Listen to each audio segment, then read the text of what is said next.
Dice la palabra de Dios, y esta es una señal contundente que habla el Señor Jesús, que será predicado este evangelio del reino en toda la tierra habitada, y dice, ¿para qué? Para testimonio a todas las naciones. El evangelio del reino,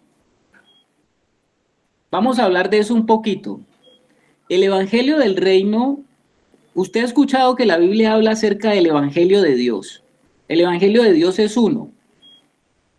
El evangelio de Dios es las buenas nuevas de la persona de Jesucristo.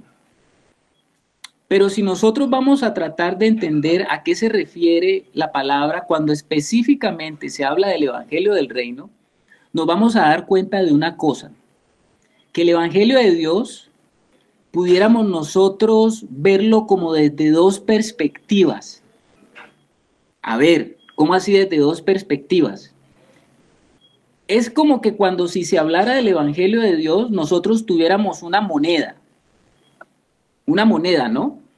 Todos tienen y conocen una moneda. La moneda tiene una cara, que a veces se le llama, donde está la cara o la figura, y la otra se le llama sello, cara o sello.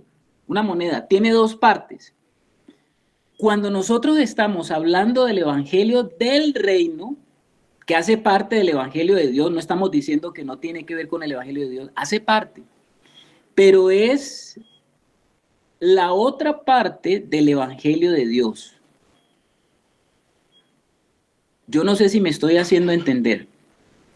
Está muy bueno, hermano, y dice el hermano de Mar que no, pero para eso estamos acá muy atentos, porque está interesante. Yo creo que tal vez buena parte de los que estamos escuchando, queremos en realidad que nos explique, mi hermano. Gracias a Dios porque usted explica muy bien y muy bueno. Siga hablando, hermano, que está rico todo.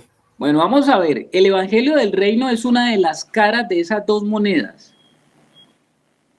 Una parte de la cara de esa moneda se llama el evangelio de la gracia. El evangelio de Dios consta de esas dos caras, el evangelio de la gracia y el evangelio del reino. El evangelio del reino, el cual incluye el evangelio de la gracia, no solamente conduce a las personas a experimentar la salvación de Dios. Ojo con eso.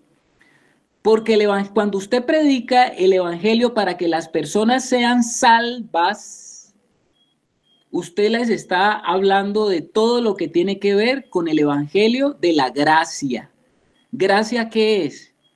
Gracia es lo que se nos ha dado gratuitamente. ¿Qué se necesita para recibir al Señor? Solamente la fe. Usted no necesita más nada sino creer. Arrepentirse y creer.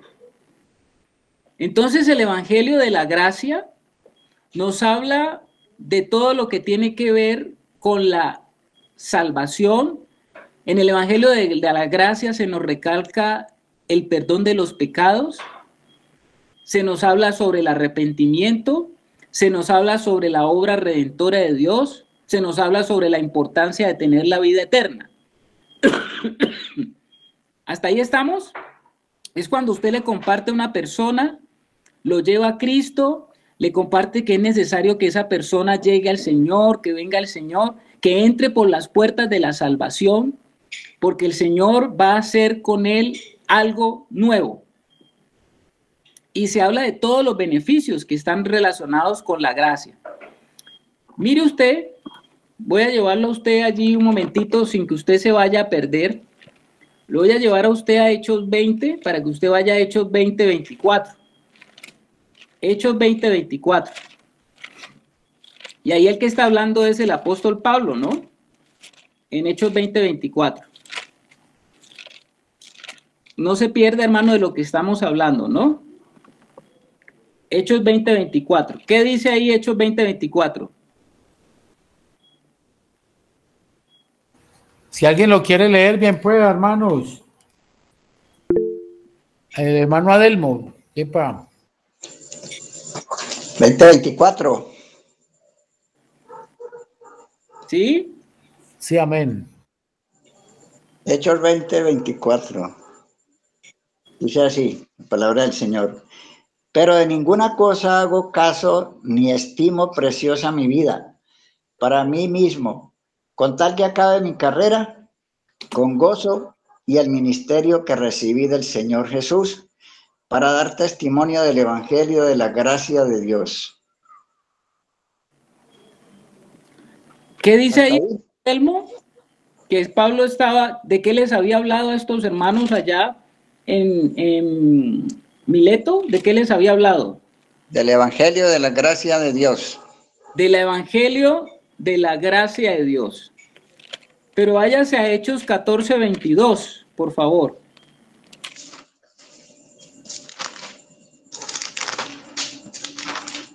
(14:22) dice así la palabra: confirmando a los ánimos de los discípulos, exhortándoles a que permaneciesen en la fe y diciéndoles: es necesario que a través de muchas tribulaciones entremos en el reino de Dios.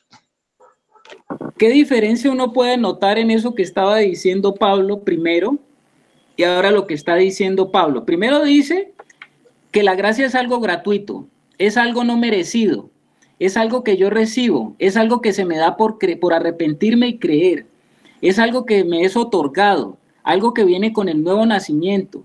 Pero después Pablo dice que para entrar en el reino se necesitan muchas tribulaciones. Oh, ¿cómo así? Cambió como que la perspectiva de lo que Pablo nos estaba diciendo, ¿no? ¿Estamos de acuerdo? Amén, hermano. Porque el evangelio de la gracia es el favor inmerecido. Es lo que se dio, lo que toda la obra de Jesucristo, todo lo que el Señor ha hecho a favor mío, donde yo no hago nada, donde yo no he hecho nada, donde solamente he recibido. Pero el evangelio del reino tiene que ver con el qué hago yo con lo que he recibido. ¿Qué hago yo con lo que he recibido? Eso tiene que ver con el reino. El evangelio del reino recalca el gobierno celestial de Dios y la autoridad del Señor y la obediencia que yo debo a lo que he recibido. ¿Me hago entender? Amén, hermano, amén. Muy bueno esa explicación. La hermana Daniela de Salgar levantó la mano. ¿Quiere alguna pregunta? Hermana Daniela.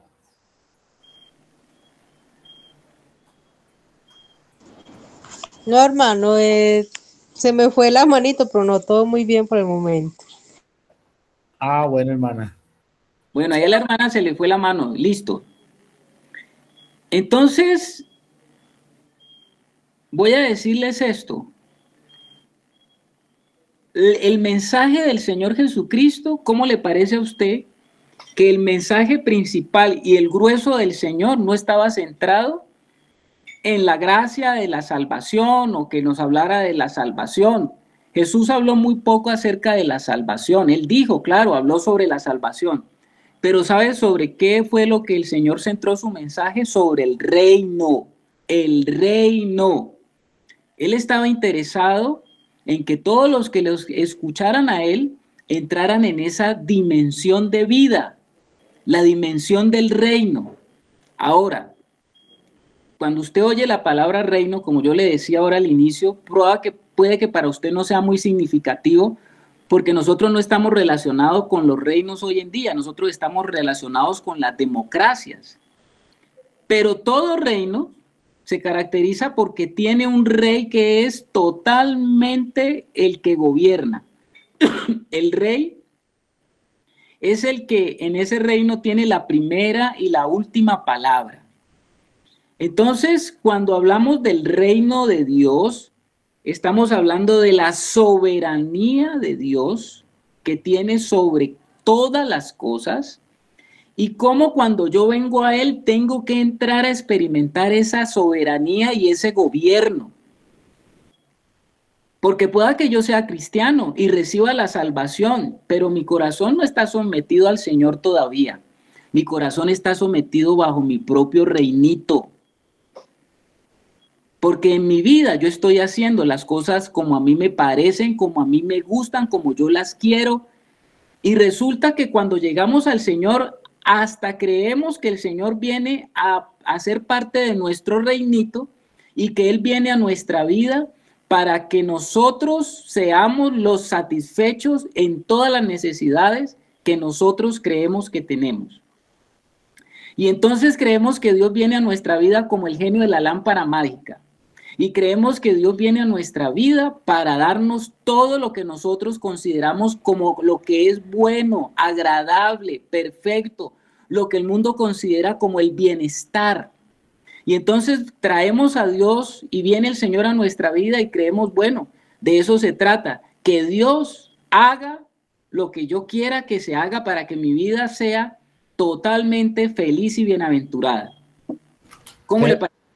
Claro, mi hermano, muy bueno eso que estás explicando, amado hermano, porque entonces ya no es el reino de Dios, sino el reino de Wilson, el reino de Daniel, el reino de Carlos, el reino de Harold, que ya que no entendemos realmente que tenemos que estar sometidos ya, después de haber recibido por gracia la salvación, comprender la dimensión de que hemos de entrar a ser esclavos y siervos de Dios para que se cumpla la voluntad de Dios y las necesidades de Dios y no las nuestras. Qué bueno, mi hermano. Amén.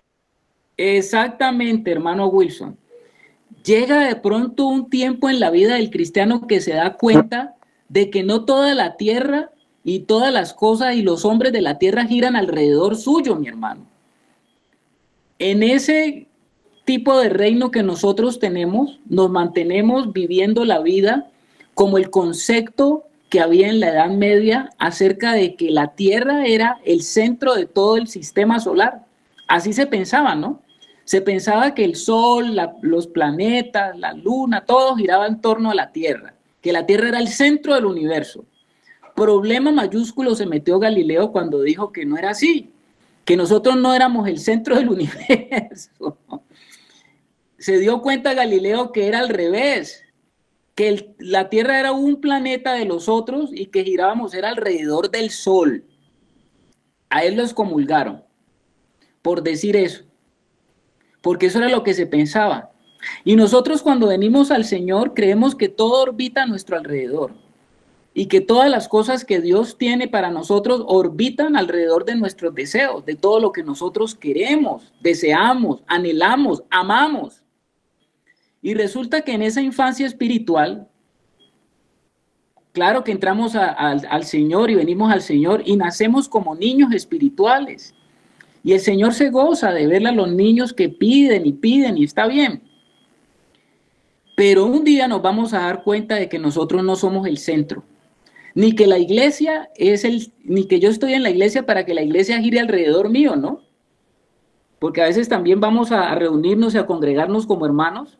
Y nuestra participación en la iglesia consiste solamente en peticiones, papelitos, peticiones y peticiones. Y toda la iglesia tiene que estar orando siempre en favor de las cosas mías. Y ahí sí me dice, y si me hacen el feo o si me muestran algo, ¿no? Pero llega un momento en que nos damos cuenta que no es que todo gira alrededor nuestro, que nosotros giramos alrededor del Señor y que nosotros fuimos constituidos para unos planes y unos propósitos de Dios, no para incluir al Señor dentro de nuestros planes y de nuestros propósitos para que Él nos los arregle. Nosotros venimos al Señor para girar alrededor de Él y para de qué es lo que Él quiere y de qué es lo que Él necesita, y yo en eso que Él necesita, ¿para qué soy bueno? Seguramente para nada, pero el Señor es tan bueno que en su misericordia nos quiere usar. Entonces el Evangelio del Reino me habla de esa otra cara de la moneda, de hijos de Dios que van hacia la madurez, hijos que comienzan a entender de qué se trata. Y cuando usted se comienza a dar cuenta de qué se trata la cosa, ¿sabe qué pasa? Entonces el apóstol Pablo dijo, a través de muchas tribulaciones es necesario entrar en el reino. ¿Y por qué son las tribulaciones? Las tribulaciones es porque hay una competencia en mi corazón de lo que Dios quiere a lo que yo quiero. Porque yo quiero que se haga mi voluntad. Todos somos unos pequeños tiranitos. Nosotros somos como Nabucodonosor, Nosotros queremos y nos creemos grandes. Aún cuando estamos en quiebra y llegamos al Señor, creemos y pensamos que el Señor viene solamente para eso, para arreglarnos todas las cosas que tenemos quebradas. Entonces quiero decirle, hermano, esta noche, que el reino de Dios tiene que ver con un soberano, tiene que ver con alguien que gobierna, tiene que ver con alguien que está sentado en su trono, y que el reino de Dios es y está centrado en el corazón de Dios como un asunto prioritario. Cuando uno estudia la historia de la humanidad y de los reinos que uno conoce en la civilización, quizá usted ha leído acerca de Egipto, Asiria, Babilonia, el imperio medo-persa, el imperio griego, el imperio romano. Todos los que estaban al frente de esos imperios tenían un objetivo casi que común. Eran muy satisfechos cuando el reino se extendiera, porque todo reino quiere dominio y necesita dominio. Quiero decirle que en el Señor eso no es diferente. Si hay algo que quiere el Señor, es que su reino tenga dominio y que su reino vaya tomando más dominios y que su reino vaya expandiéndose. ¿Estamos, hermanos, ahí? Amén, hermano, amén. Amén.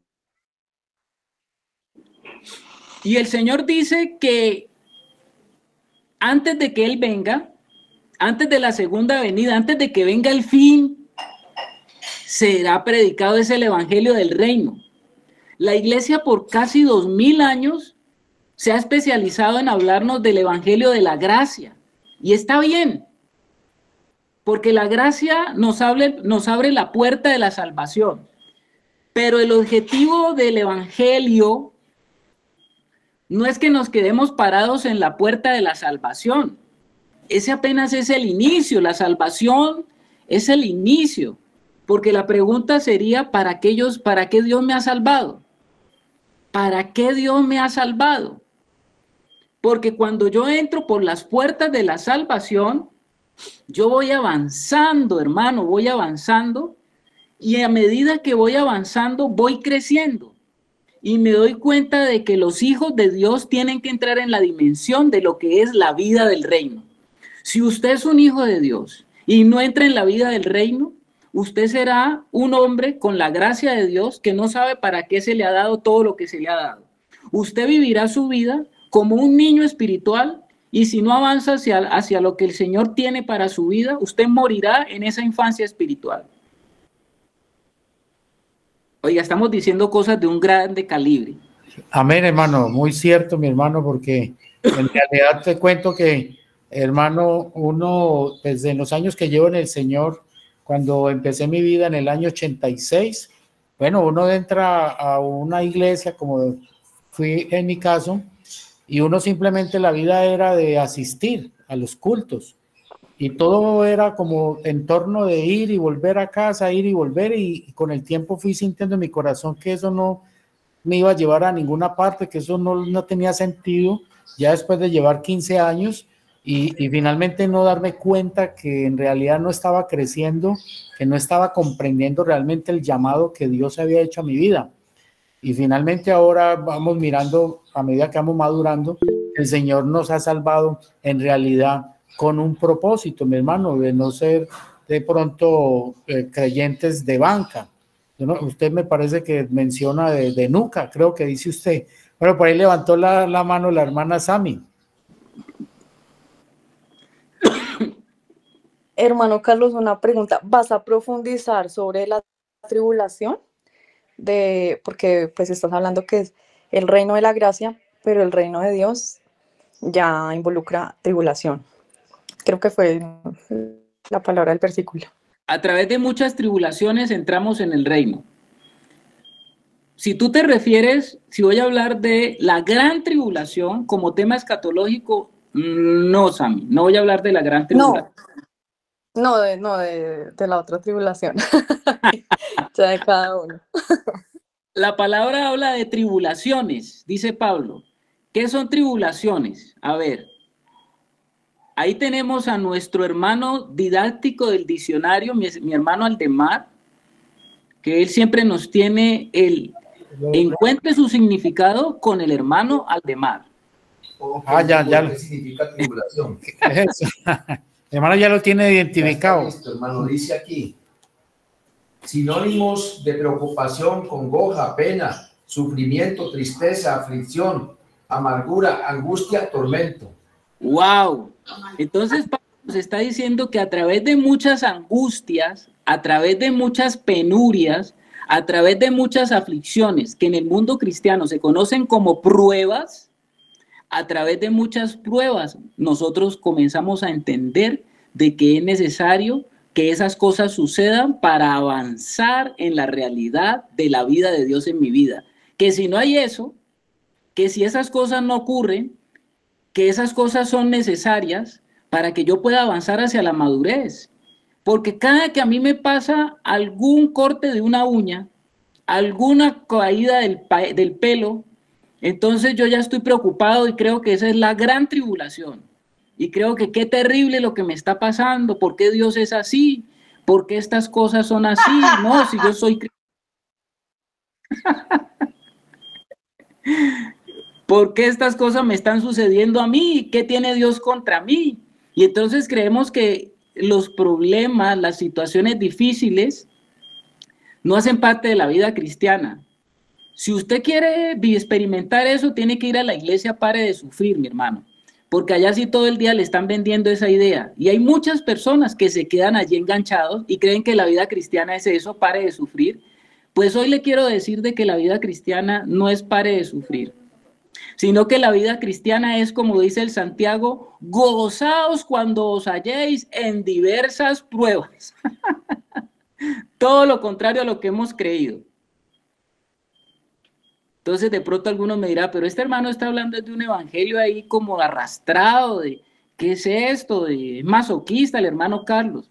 No, hermano, yo le estoy hablando de la realidad para que nosotros avancemos hacia lo que el Señor quiere. Porque es que nuestra naturaleza carnal es un problema gravísimo que nosotros no lo conocemos.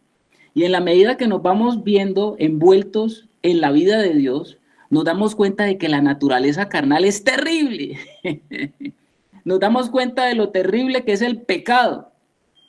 Y que si nosotros estamos con pecado, no vamos a entrar a experimentar la vida del reino. Así de sencillo. Y las tribulaciones que habla Pablo se presentan es por eso. ¿Por qué se presentan? Porque hay lucha interior con esa naturaleza indómita que está dentro de mí que no quiere someterse al Señor. Y esa naturaleza indómita tiene que ser sujeta a Cristo. Por eso se habla de reino, porque ¿quién se rebela contra el rey? ¿Usted sabe qué le pasaba al que se rebelaba contra el rey en la antigüedad? ¿Qué le pasaba al que se rebelaba contra el rey? ¿Qué le pasaba, hermanos? Era sometido a muerte. Moría. Le mochaban la cabeza, mi hermano, le mochaban la cabeza. Juan el Bautista comenzó a entender esto, ¿no? ¿Qué era lo que decía Juan el Bautista? Uy, es necesario que yo mengüe para que él crezca. Pero él no había entendido que ese menguar era hasta que le cortaran la cabeza, porque él no tenía nada ya más que hacer. Hermanos, estamos hoy hablando un poquito más serio, pero es necesario. Porque estamos hablando de que toda oración del Hijo de Dios tiene que tener una transversalidad con el reino. Mire lo que usted pide, mira lo que usted se mantiene pidiendo. Piense en lo que usted pide todos los días. ¿Será que sus oraciones y nuestras oraciones están más enfocadas en nuestro corazón y están relacionadas con el reino o están relacionadas con mi reino? Lo dejo para que usted medite, no me responda. Medítelo nada más. Entonces el evangelio del reino será predicado y cuando se predica el evangelio del reino se está dando pasos agigantados hacia la madurez. Y cuando estamos hablando de que cuando se esté hablando de madurez en la iglesia, de esta forma como estamos hablando, está cerca la venida del Señor y esa es una señal grande. Entonces ahí vemos al hermano Wilson enviando reels y mensajes de hermanos como Fabián Liendo. Bueno, este hermano está hablando de eso, de reino. Y muchos otros hermanos están hablando de reino en este momento, están hablando de la necesidad de que los hijos de Dios se sometan al gobierno de Dios y que entiendan que si a ellos se les ha dado la salvación, es para que no pequen, es para que no pequemos. No es que nos dio la salvación el Señor para perdonar nuestro pecado y sigamos en la misma línea. No, mi hermano.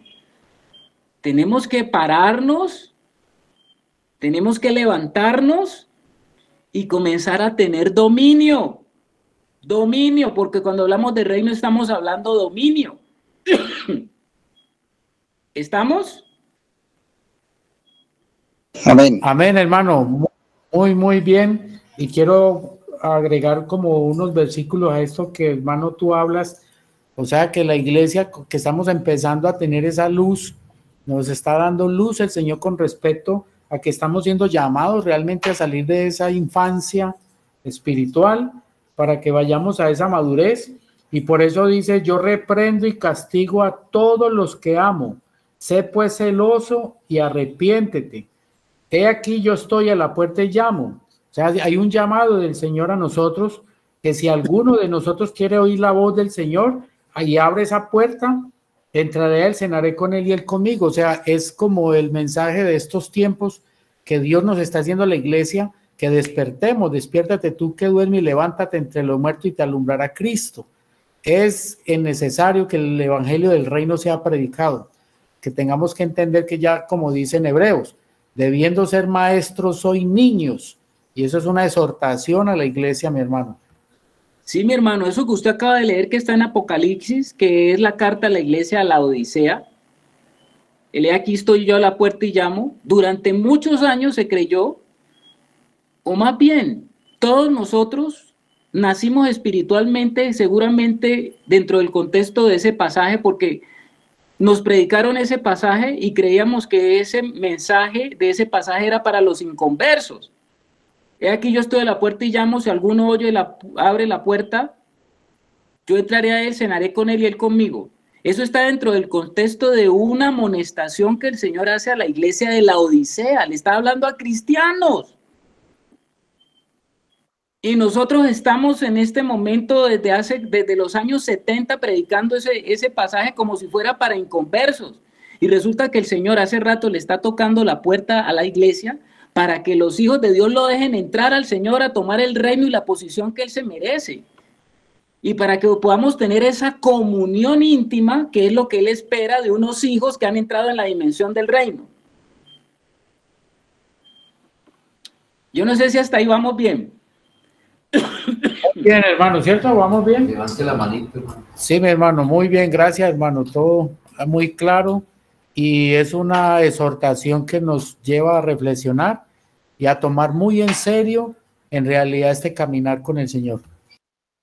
Bueno, el Espíritu nos está motivando y nos está nosotros exhortando, es que queramos salir de una infancia espiritual en la que hemos permanecido, como decía el hermano Wilson. ¿Cómo es posible que nosotros llevamos 5, 10, 15 años reuniéndonos ahí en la iglesia y creemos que vamos a la iglesia, bueno, para cumplir con la responsabilidad de cristiano? No, Señor. Nosotros nos congregamos como hermanos, como iglesia, como cuerpo de Cristo, para nosotros ser totalmente edificados en la preparación de lo que Dios está buscando en sus hijos, para que verdaderamente la tierra conozca la manifestación de esos hijos de Dios, para que nosotros podamos como hijos de Dios mostrar a ese Cristo vivo como una realidad viviente, y no simplemente para tener nosotros la idea de que nos vamos a reunir simplemente para pasarla bueno un rato o cumplir nuestra responsabilidad. Nosotros vamos para que entre todos nos edifiquemos, para que en todos nos vamos teniendo las herramientas del Espíritu a nuestra disposición a través de los hermanos, para que vayamos avanzando hacia ese deseo de madurar, de crecer y de ser una respuesta. Entonces, hermanos, no me voy a detener más a hablar sobre el reino, porque el mensaje del reino es el mensaje central del Señor. Si usted se da cuenta, el Señor no habló de las parábolas de la gracia o de las parábolas del Evangelio, sino que el Señor habló de las parábolas del reino de los cielos. Ese era el sentir del Señor, estaba enfocado en el reino. Por eso vino a predicar el Evangelio del reino, porque Él comenzó a hablar de una realidad. En el tiempo del Señor Jesús, ellos sabían los profetas habían hablado sobre un reino venidero, había una realidad escatológica de que el reino iba a venir en algún momento. Y los hombres de Dios, los que estaban encargados de las cosas de Dios, ellos sabían esto y estaban todos muy pendientes porque ellos habían hecho las cuentas. Y ellos decían, oiga, desde la salida de la orden para reconstruir a Jerusalén han pasado tantos años. O sea que según las cuentas, algunos eran muy diligentes haciendo cuentas. De entre esos estaba Natanael. Acuérdense que Natanael dice que el Señor lo vio debajo de una higuera. Seguramente él estaba haciendo cuentas pidiendo eso justamente. Entonces, había una expectativa sobre el reino venidero. ¿Y cómo les parece a ustedes que lo que dijeron los profetas se cumplió? Porque el reino vino. ¿Y el reino quién era? El Señor Jesús. Porque el Señor Jesús, cuando comenzó a predicar su mensaje, les dijo a los hombres arrepentidos, arrepentidos, porque el reino de los cielos se ha acercado. Y después el Señor, con los fariseos y todos los cabezones de la época, él le estaban preguntando, bueno, ¿y cómo es esa cosa del reino? A ver, aclárenos cómo es la vaina del reino. A ver, ¿dónde está? Entonces él les dijo a ellos, ustedes oirán que les dicen, helo aquí, helo allá, helo por allá, y el reino de Dios está en medio de ustedes. O sea que el reino era una realidad operante ya en tiempos de Jesús. El reino se operó y se inauguró con la venida de nuestro Señor. Es una realidad, hermanos. Hay unos hermanos que hablan y mantienen su mirada centrada en el futuro del reino. Pero yo quiero decirle que por favor comience a pedirle al Señor que no tenga una mirada usted tan lejos, sino que comience usted a ver la realidad del reino hoy. Hoy. ¿Cómo la realidad del reino me puede afectar a mí hoy? El entendimiento de la realidad del reino hoy. Cómo el asunto de entender que el Señor gobierna en mi vida es un asunto para ahora, para ya. Esto es importante que lo tengan los hijos de Dios claro, que lo tengamos claro.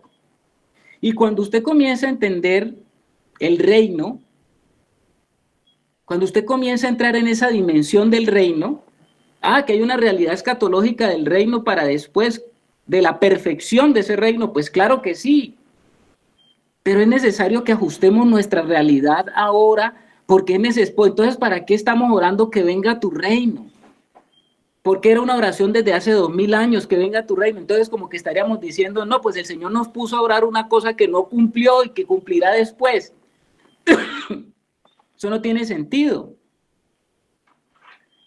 El corazón de Dios está centrado hoy en la expansión de ese reino, porque entre más corazones entren por la puerta de la salvación, muchos tendrán la posibilidad de entrar también en la dimensión del reino, y el reino se estará extendiendo en la medida que más corazones vengan al Señor. ¿Estamos hasta ahí, hermanos? Amén, amén, hermano. Amén, amén. Claro que sí. Amén. Entonces, mi hermano Carlos, para los hermanos, ¿cómo es que podemos en este momento, ya que se nos ha dado esa luz y se nos hace, ya somos responsables de algo que Dios nos está dando a conocer, de que verdad, como usted decía, ponemos a pedir al Señor, venga a tu reino, ni sabemos qué es lo que estamos pidiendo? Entonces, ¿cómo debo de estar yo preparado para poder que lo que estoy pidiendo, luego después no vaya a decir que no entiendo lo que está pasando en mi vida? El Señor está queriendo hacer entender de que Él es el soberano, que Él es el rey de nuestras vidas, y que realmente, como dice Él, ¿por qué me llamáis Señor y no hacéis lo que yo os mando? O sea, estamos llamados a una obediencia, a una sujeción, a un morir para que la vida del Hijo de Dios sea expresada. O sea, estar dispuesto a lo que Dios le ponga a mi merced para hacer. que ese es como tener ese corazón realmente sometido al Señor. Exactamente, mi hermano. Quien entiende esto está dispuesto a decir, Señor, hágase conforme a tu voluntad en mi vida. El que comienza a entender esto comienza a decir, Señor, haz lo que tengas que hacer para que tu propósito se cumpla en mí. Y esas son palabras y oraciones kamikaze. ¿Cómo así que oraciones kamikaze? ¿Usted ha escuchado la historia de los kamikaze? ¿Quiénes eran los kamikaze? No, no eran los japoneses que se estrellaban con sus mismos aviones o no. Sí, suicidas. Sí. El kamikaze era el militar japonés que tenía clara su misión. Su misión era destruir al enemigo, sea como fuere. Si aún a causa de mi propia vida significaba la destrucción del enemigo, eso era éxito para un soldado japonés. Entonces allá en la Segunda Guerra Mundial ellos iban volando los aviones, eran especialmente los soldados japoneses que piloteaban los aviones. Ellos iban piloteando los aviones y cuando ya estaban ellos rendidos o les habían dado en un ala, el avión iba a caer o se les acababa la munición y ya no tenían cómo acabar con el enemigo, ellos se volvían el arma, el proyectil. Entonces se lanzaban con avión y todo sobre el enemigo. Algo así como las Torres Gemelas cuando los iraníes, se lanzaron, ¿no? Se lanzaron sobre las torres y ellos mismos se inmolaron. ¿Qué dice el hermano Harold? Sí, hermano, ellos decían, pierdo una vida, pero arraso con miles. Claro, era un lema, ¿no? Entonces, ¿cuál es esa oración kamikaze? Pues algo la estamos hablando aquí, ¿no? Señor, haz conmigo como sea necesario para que comience a hacerse tu voluntad en mi vida. ¿Qué significará eso? Muchas cosas. El único que conoce su corazón es el Señor y es el único que sabe hasta dónde usted puede llevar lo que el Señor le está permitiendo para que usted entre en esa realidad del reino, entre en esa realidad del gobierno del Señor, entre en los dominios del Señor y usted sea parte de los dominios del Señor. ¿Estamos? Amén, hermano, amén. Amén. El Señor Jesús es el Hijo modelo. Es el Hijo modelo de Dios.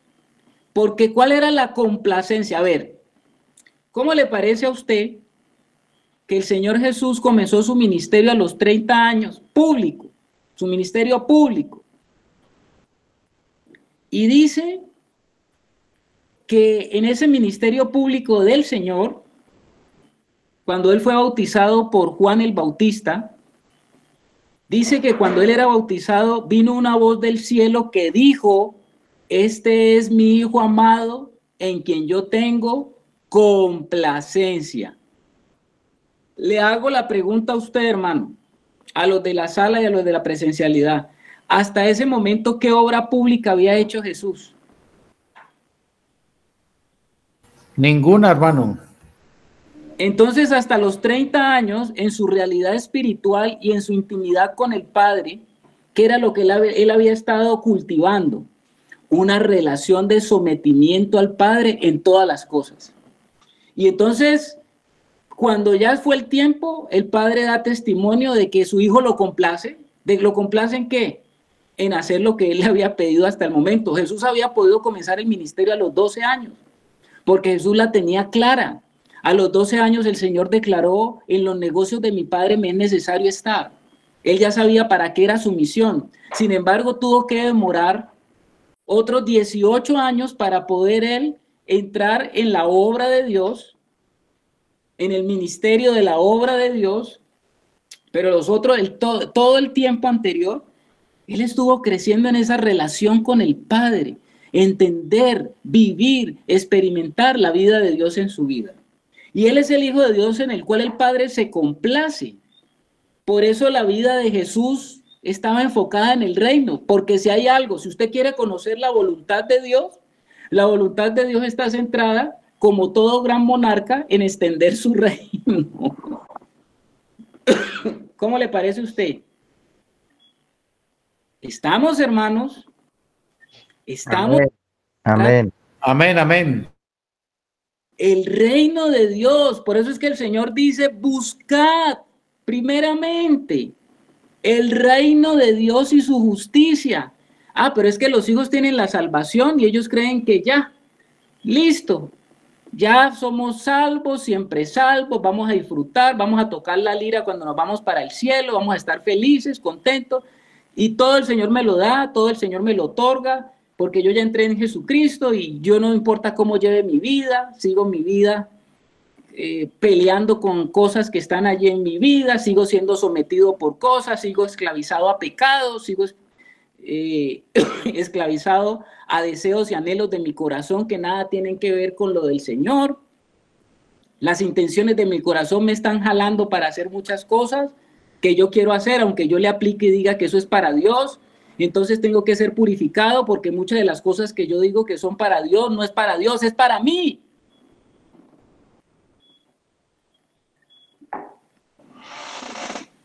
¿Cómo le parece? ¿Tenemos que ser purificados? Oh, claro que sí, que tenemos que ser purificados. Tenemos que ser purificados porque muchos hombres de Dios lo son, pero todavía están centrados en sí mismos, haciendo que y queriendo que sus reinos crezcan y diciendo que es eso que ellos están haciendo crecer es el reino de Dios, y no es el reino de Dios, son sus propios reinos. Y entonces ahí es donde vemos las famosas franquicias cristianas. Vendo iglesia con 50 miembros. Entrada de diezmos tal, la vendo en tanto. ¿Sí está pasando eso ahora o no? Sí, amén. Y cosas peores. Pero aquí en Cali hemos visto, yo no sé si es aquí en Cali, pero así apareció la otra vez. Vendo iglesia pequeña con 50 miembros, más de la mitad diezma. La vendo en tanto por motivo de viaje. ¿Usted cree que eso es el reino de Dios? Eso no es el reino de Dios, es el reino de ese hombre. Y ya el Señor está diciendo, basta, basta de los reinos del hombre, porque ya los reinos del hombre vienen a ser desmenuzados. Acuérdense que esa fue la imagen que tuvo Nabucodonosor. Él inmediatamente vio ese sueño y vio esa imagen de cabeza de oro, de hombros, de plata, bueno, todos los materiales que usted ya conoce. Y él dice que vio que de allá de un monte salía una pequeña piedra que vino y golpeó a los pies de esa imagen. Y dice que toda esa imagen se vino abajo. Y ya el Señor trajo esa piedra porque es la piedra que los edificadores desecharon. La piedra del ángulo, la piedra principal del ángulo, ha venido ya. Vino hace 2000 años y pegó contra los pies de esa imagen del hombre, que arma sus reinos a su imagen conforme a su semejanza. Y ya es momento de que los hijos de Dios no sigan construyendo lo que se supone que es de Dios, pero con la intencionalidad de que sean sus propios reinos los que se están expandiendo, no el reino de Dios. El Señor no se agrada de eso, hermano. Y ya es necesario que en la casa de Dios, dice el apóstol Pedro, que el juicio comienza ¿por dónde? Por casa, mi hermano. El juicio comienza por casa, y si nosotros no estamos alineados, por casa. ay, ay, ay. Y la casa somos nosotros, dice la palabra del Señor. Ah, bueno. La casa somos nosotros. Y si no estamos alineados con el Señor, ay, ay, ay. Eso, hermano, como la cita que usted mencionó de Mateo 24:14. Estamos viviendo tiempos finales. Amén. Dios está empezando a tocar los corazones de los hermanos que predican, que enseñamos, de que prediquemos el evangelio del reino, que ya no más predicar como lo que se inicialmente hace muchos años se viene predicando, la salvación. Ahora ese es como el tiempo final. Por eso es que dice que en todo el mundo será predicado el reino. Ahora sí, ya Dios haciendo responsable a cada hijo suyo de que es tiempo de que verdaderamente entienda lo que significa madurar. Más Cristo, menos yo. Amén, hermano Wilson. Exactamente. La iglesia durante mucho tiempo ha estado evangelizando y qué bueno que lo ha hecho. Y el evangelio ha ido a muchas naciones. Pero la iglesia ahora está llena de un poco de jardines infantiles donde los hijos de Dios están atrapados, viviendo una infancia espiritual permanente y donde se les está dando un teterado de leche espiritual adulterada y se necesita que el evangelio del reino vuelva a operar, que el evangelio del reino vuelva a predicarse y que los hijos de Dios dejen el tetero y vayan a la vianda. Porque cuando vayamos a la vianda tiene que ver ya con nuestro actuar, con nuestra justicia. Porque no es posible que los hijos de Dios sigan caminando torcidos. Tenemos que ser enderezados. El reino de Dios y su justicia. Y la justicia es una responsabilidad que tenemos con el Señor de caminar bien derecho para Dios y para los hombres. No solamente, no, yo camino recto para Dios, yo con Dios me arreglo. No, Señor, para los hombres también. Entonces eso es el reino de Dios y su justicia, mi hermano. Dice que cuando entremos en esa dimensión, cuando comencemos a entender que eso es lo prioritario, entonces dice que las demás cosas se convertirán en añadidura y todas las demás cosas os serán añadidas. O sea que por lo que los hombres se enloquecen, se les cae el pelo, todo por lo que se enferman, en afanes, ansiedades, en angustia. Las angustias de este siglo hacen que los hijos del reino no puedan florecer lo que Dios quiere que ellos produzcan. Hermano, leí aquí, desechando pues toda malicia, todo engaño, hipocresía, envidias y todas las detracciones, desead como niños recién nacidos la leche espiritual no adulterada, para que por ella crezcáis para salvación, si es que habéis gustado la benignidad del Señor. Mire pues el apóstol Pedro hablando de la leche que es fundamental para nuestro sano crecimiento, que la busquemos no adulterada, que vamos a un lugar donde verdaderamente nos están dando leche espiritual no adulterada, porque hoy en día hay mucha leche, pero con mucha cosa que no es buena, con mucha cosa adulterada que tiene la mano del hombre, y mientras tenga la mano del hombre, entonces será una leche que no estará pura para alimentar bien a los hijos de Dios. Por eso dice, hermano, para que crezcáis para salvación. O sea, le está hablando es a la iglesia que son salvos, pero ahí está hablando de una salvación realmente de nosotros mismos. Salir del yo. Claro, mi hermano.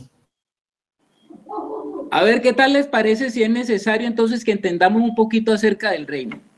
¿Les parece a ustedes que es necesario que oremos al Señor, Señor, que venga tu reino, que venga tu reino, que venga tu reino?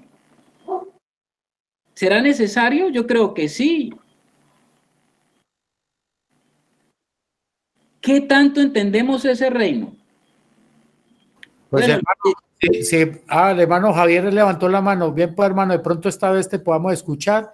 Y bueno, espero que la hermana Luz Estela, que le gusta también participar, le damos un saludo, esperando también que la hermana aporte. Hermano Javier, bien pueda. Hermano, pues no sé si me escucháis, pero luego cuando Jesucristo vino, ¿no vino ya el reino de Dios? ¿Ya llegó a la tierra? Sí, Señor. Cuando el Señor vino, el reino de Dios comenzó a ser establecido. Y desde ese momento a nuestra época, ¿ya? ¿Qué dice, hermano? Pero cuando Jesucristo regresó a gobernar al trono de Dios, ¿ese reino se fue o el reino permaneció? No, Señor, hermano. Ese reino, el rey está sentado ya en su trono. El reino comenzó con el Señor Jesús. Y él ahora, como rey soberano, está sentado en su trono a la mano derecha del Padre. Dice, esperando hasta que todos los enemigos sean puestos por estrado de sus pies. O sea, que ha habido un avance de los dominios del reino desde que Jesús vino. ¿Qué dice la hermana Luz Estela? Bueno, ¿cómo sea? Buenas noches, amados hermanos. Pregunto ahorita, pues, que el reino, para mí el reino O sea, en el momento en que llegamos a Cristo, en el momento en que nacimos de nuevo, el Espíritu Santo también, o sea, en nosotros moran Dios, que es uno solo, o sea, el Padre, el Hijo y el Espíritu Santo. Pero el gobierno del Señor es dado por el Espíritu Santo, o sea, Él quiere gobernar todas las áreas de nuestra vida, pero nosotros tenemos que rendir esas áreas al Señor. Entonces, cuando le decimos, venga a nosotros tu reino, le estamos diciendo que necesitamos de su guía y de su dirección y de su gracia para hacer lo que a Él le agrada. Pues para mí eso es el reino. Amén, amén. Tremendo, hermana Luz Estela, porque esa es una revelación que tú tienes. Desde que el Señor se instaura ahí en mi trono celestial, acá en el Espíritu, desde ese momento ya está centrado a la diestra del Padre, ejerciendo el gobierno y el reino, para que en mi vida sea una realidad el reino, mientras que todos esos enemigos que están en mi alma sean sometidos, porque hay muchas áreas de mi vida que no están sometidas. ¿Cómo le parece? Hay muchos sistemas operativos de mi alma que todavía andan descarriados. Y entonces el Señor viene a ser que usted, en el poder, en la guía, en la dirección, en el auxilio del Espíritu Santo, que es el que está con usted en esta lucha, usted pueda y comience a ir detectando cuáles son esas áreas de su vida, como decía la hermana Luz Estela, que tienen que ser rendidas a los pies de Cristo. Porque mientras no pase eso, usted será todavía un hijo, pero hijo rebelde, como el pueblo de Israel. El pueblo de Israel salió de Egipto, y cuando el pueblo de Israel salió de Egipto, ustedes saben que ellos salieron por mano de Moisés, y Moisés les dijo y les declaró que Dios quería que ellos salieran para que fuera Dios su rey, que ellos fueran su pueblo, y había solamente una condición. La condición era que ellos deberían obedecer al Señor en todos sus mandamientos, en todos sus estatutos, en todas sus ordenanzas, en toda su ley, y que ese era el requisito para que Él fuera el rey en medio de ellos, que si a ellos les parecía bien. Cuando ellos oyeron eso, dijeron a Moisés, claro, Moisés, no hay problema, que el Señor nos saque de aquí de esta situación que estamos viviendo de opresión, y ese era nuestro rey, y nosotros cumpliremos sus mandatos y sus mandamientos y sus ordenanzas, eso no hay problema, eso lo hacemos. Hermanos, no habían pasado ni habían dado la vuelta de la esquina cuando comenzaron a salir las verdaderas cosas que habían en el corazón de ellos. Y comenzaron a rebelarse entonces contra Moisés. Y cuando se rebelaban con Moisés, ¿contra quién se estaban rebelando? Contra Dios mismo. Y entonces comenzaron a ver que la cosa en el desierto no era fácil. Y comenzaron a quejarse y comenzó a salir todo lo que había escondido en el corazón de ellos.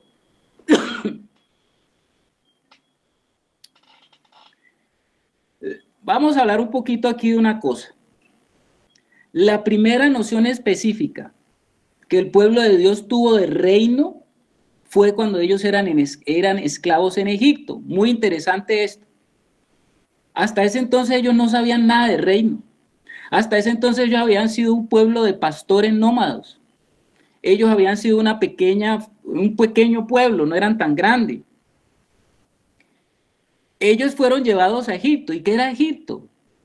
Egipto era el imperio, el reino de la época que tenía dominio sobre toda la tierra conocida de la época. O sea, Egipto era la potencia mundial. Y ellos fueron llevados, hay un grupo como un poquito más de 70, dice la palabra de Dios, fueron llevados allá en tiempos de José. Acuérdese de la historia de José. José frente a Faraón. Y José, ustedes ya conocen la trama de José, no la vamos a hablar ahora, pero finalmente José hace que ese pueblo, que si no hubiera sido por esa circunstancia, habían quedado sepultados por allá en la hambruna que había. Y José los trae a ellos y ellos comienzan a hacer una nación, y José halló el favor ante Faraón y Faraón lo convirtió en la mano derecha de toda esa potencia. Y este pueblo no sabía nada de reino. ¿Ellos qué iban a saber de reino si ellos apenas eran un grupo de personas que iban a pensar en y obtener nociones de reino. Y llegaron a Egipto. Yo le invito a usted a Éxodo 15, 18. Vamos a Éxodo 15, 17 y 18, porque esta es la primera noción.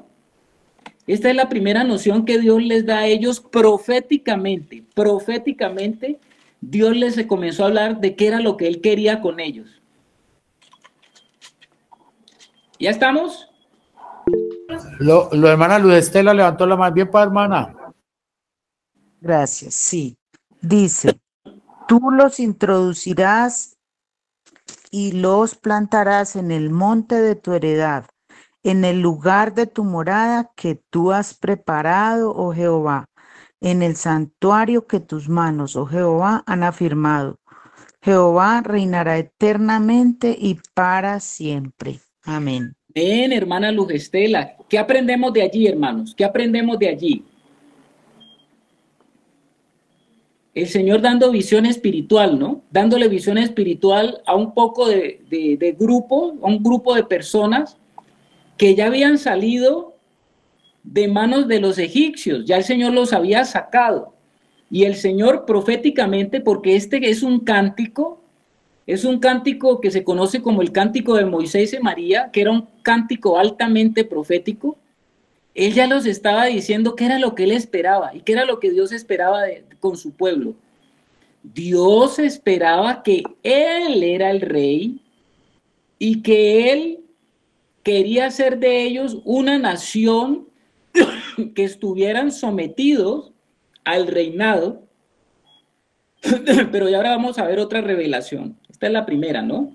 Y dice, tú los introducirás, porque es el Señor el que introduce. Así como el Señor nos quiere introducir a nosotros en esa experiencia del reino. Y los plantarás en el monte de tu heredad. El monte de tu heredad es el monte de Sión. En el lugar de tu morada que tú has preparado, Jehová. Esto lo ha preparado Dios y esto es para usted y para mí. No crea que solamente esto es para el pueblo de Israel. O sea, para el pueblo de esa nación física, porque todos somos el Israel de Dios. Ahora, dice, en el santuario que tus manos, oh Jehová, ha firmado, porque nosotros somos casa de Dios. Jehová reinará eternamente y para siempre. O sea, ¿qué era lo que Dios quería? Según lo que estoy entendiendo es que Dios quería un pueblo que verdaderamente tuvieran a Dios por rey y que esos hijos comenzaran a mostrar a todas las naciones cómo es que hay un pueblo sobre la tierra que tiene un gobernante que es el Dios creador de los cielos y de la tierra, y cómo se comporta ese pueblo, cómo se mueve ese pueblo, cómo le enseña ese pueblo a todas las naciones sobre ese gobierno. ¿Eso es lo que yo estoy entendiendo o no? Amén, amén, hermano. Ellos acababan de salir de Egipto. El cántico de Moisés y María se dio en la ocasión en que los egipcios iban a pasar el mar rojo que se había abierto para los israelitas y el mar se cerró y quedaron todos vueltos allá ahogados. El Señor los salvó y ellos atravesaron el mar rojo. ¿Estamos? Pero ¿para qué ellos atravesaron el mar rojo? Para que ellos se convirtieran en esa nación, para que ellos se convirtieran en ese pueblo teocéntrico, para que ellos fueran ese pueblo que Dios estaba esperando y anhelando sobre la tierra. Dice que ellos atravesaron el Mar Rojo, y cuando atravesaron el Mar Rojo, Pablo da una revelación en 1 Corintios de qué significa eso de atravesar el Mar Rojo. ¿Usted se había puesto a pensar en eso? Que las cosas que les pasaron a ellos en la vida práctica, en la vida de la que ellos les tocó vivir, esas cosas que estaban sucediéndoles a ellos eran figuras espirituales de cosas que le acontecen a todos los hijos de Dios en el ámbito espiritual. ¿Usted se daba cuenta de eso, hermano? Que todo eso que le sucedió a ese pueblo es una figura, una sombra de las cosas para que nosotros entendamos los caminos espirituales. Nosotros no estamos dando palos a ciegas. Nosotros no vamos así sin saber para dónde vamos, qué es lo que Dios quiere. En la medida que vamos entendiendo la palabra de Dios, la escritura, En la medida de que va sucediendo ese entendimiento y vamos creciendo, nos vamos dando cuenta de qué se trata. ¿De qué se trata? ¿Qué es lo que Dios está logrando y qué es lo que Dios está alcanzando en nosotros? Mire cómo Pablo ve el asunto de el atravesar el Mar Rojo. ¿Dónde está eso? Primera de Corintios 10. Primera de Corintios 10.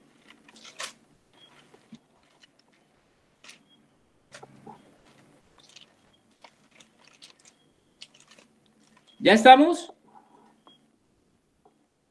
10, 1 y 2. ¿Cuál? ¿Lee, hermano Aldemar? ¿Cuál es? Hermano Aldemar lo lee. Bien, pues, hermano. Os ruego, pues, hermanos, por el nombre de nuestro Señor Jesucristo, que habléis todos una misma cosa. Es 10.1. Ah, ¿es 10.1? De Primera de Corintios 10.1. Pero el capítulo 10. Al revés.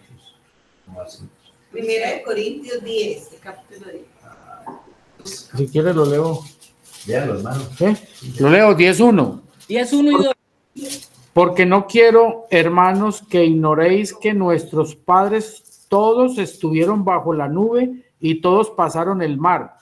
Y todos en Moisés fueron bautizados en la nube y en el mar. Oh, qué tremendo.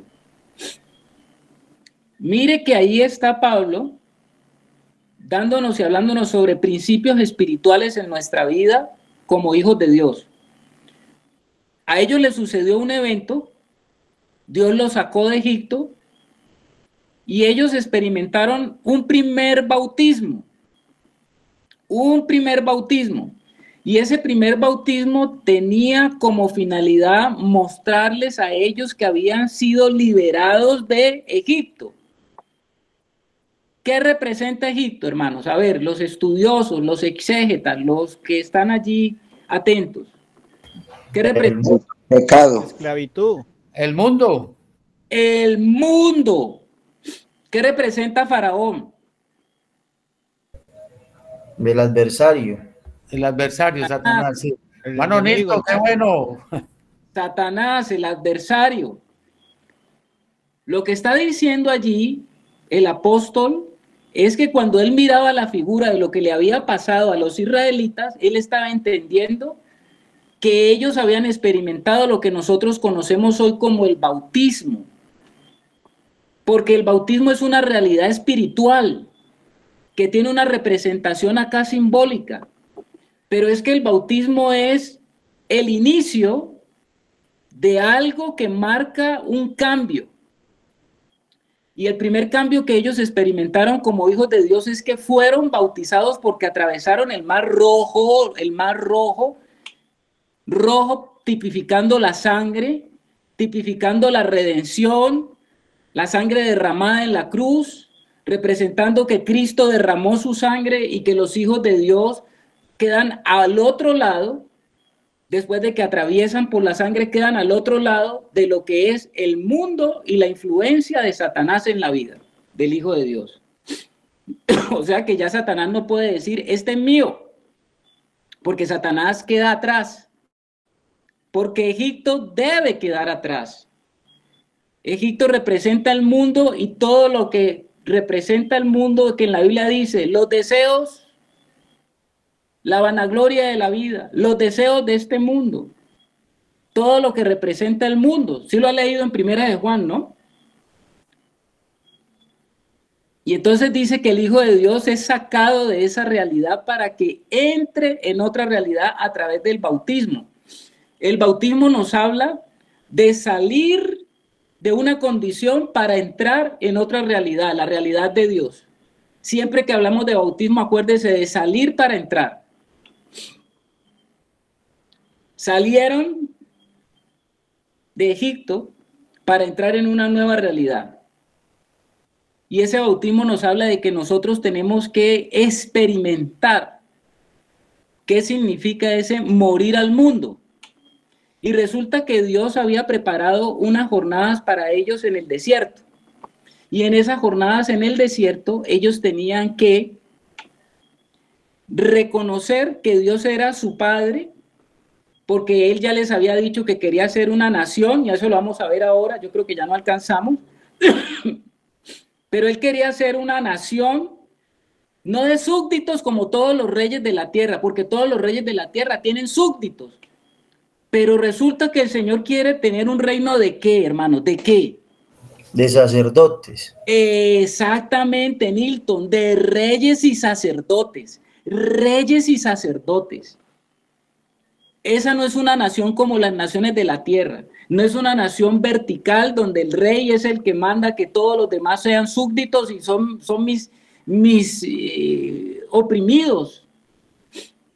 Él quiere hacer una nación de hijos que se identifiquen con él en lo que él es.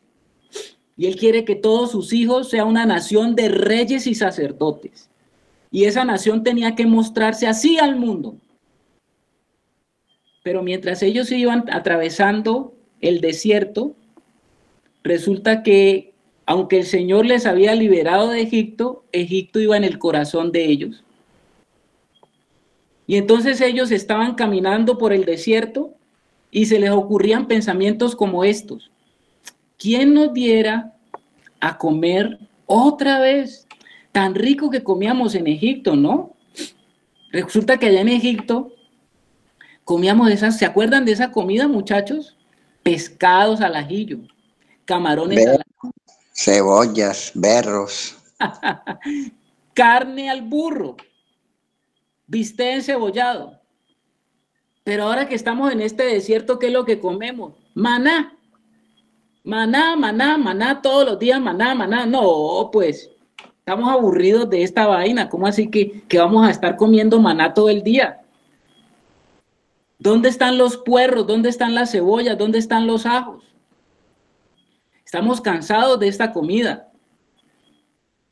Ellos no entendían acerca de la dieta a la que Dios los tenía sometidos. No entendían eso. Y muchos hijos de Dios tampoco entienden eso hoy. Porque en su infancia espiritual, cuando se habla de la palabra de Dios que es nuestro alimento, ¿cuántos todavía no están deseando por allá? No, pero cuando yo era como cristiano, cuando no era cristiano, como que las cosas me iban mejor. Ahora que ya estoy en Cristo, como que no sé, como que la vida se ha vuelto como tan simple, como yo no sé, como que antes estaba todo más condimentado. No le encuentro como sabor. Eso es lo que nos pasa a veces. Y entonces comenzamos a desear las cosas de Egipto y no entendemos de qué se trata la vida en el Señor y a qué es que nos ha llamado, ¿no? Y vamos y nos metemos otra vez en las cosas que no tenemos que meternos y allá entonces recibimos los juicios del Señor. Que el Señor tenga misericordia, hermanos, que el Señor tenga misericordia. Porque si ustedes leen la historia se van a dar cuenta que Israel, todo el tiempo, usted lea 1 Corintios 10, lea lo que acabamos de leer, léalo todo. Y se va a decir de que el pueblo de Israel tentó al Señor 10 veces, no fue una vez, 10 veces. Y dice Pablo, por lo cual quedaron postrados en el desierto. Que no les pase a ustedes lo mismo, dice el apóstol Pablo, que no nos pase lo mismo. Todos los que salieron fueron salvos, porque todos fueron bautizados, pero no todos entraron a la tierra prometida. ¿Cómo le parece a usted? No todos entraron a la vida del reino. Porque para que usted entre a la vida del reino se necesita un segundo bautismo. Hermano Carlos, ¿usted de qué me está hablando? Yo solamente he oído un bautismo, el bautismo del Mar Rojo. ¿Cuál es el segundo bautismo? A ver, hermanos de la sala, ¿cuál es el segundo bautismo? Del Espíritu. El del Espíritu Santo, el del fuego. Sí, pero en la realidad del pueblo de Israel, estamos hablando de una realidad que ellos vivieron. ¿Cuál fue la realidad? Atravesar el Mar Rojo. Ese fue un bautismo porque el mar se abrió. ¿Sabe que hay otro bautismo para los hijos de Dios que está allí aguardándonos? El bautismo en el Jordán. El río Jordán, sí. Antes de entrar a la tierra prometida, antesito de entrar a la tierra prometida, que era la vida donde se iba a desarrollar el reino, antes de entrar a la tierra prometida, el Jordán se abrió. y ellos tuvieron que pasar bajo la dirección del arca de Dios que estaba siendo levantada por los sacerdotes. Y ese es un segundo bautismo, hermano, segundo bautismo. En la vida espiritual vamos a tener varios bautismos, estoy hablando espiritualmente. Entrar y salir para nuevas realidades con el Señor. Pero estos dos grandes bautismos van a demarcar nuestra vida cristiana para entrar en la vida del reino. El primero es nuestra salida de nuestra relación con el mundo y las implicaciones que eso tiene con Satanás.